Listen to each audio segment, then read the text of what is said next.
ડભોઈ તાલુકામાં આજે પણ જૂની પદ્ધતિથી ડાંગરના પાક ઉતર્યા બાદ પોતાના ખેતરમાં ગરીબ અને સામાન્ય ખેડૂત પરિવાર દ્વારા જાતે જોડીને ડાંગર કાઢવામાં આવી રહી છે.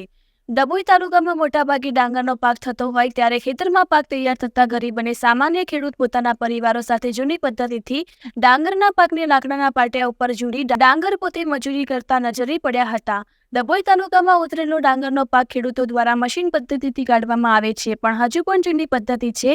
કેટલાક ખેડૂતો પોતાના ખેતરમાં લાકડાનું પાટિયું મૂકી અને જોડીને ડાંગર કાઢતા હોય છે, જે ડાંગરમાં નુકસાન પણ થતું નથી અને વધુ ડાંગર નીકળે છે અને પૈસાનો પણ બચાવ થાય છે અને આજુબાજુ રહેતા લોકોને પણ મજબૂરી મળતી હોય છે.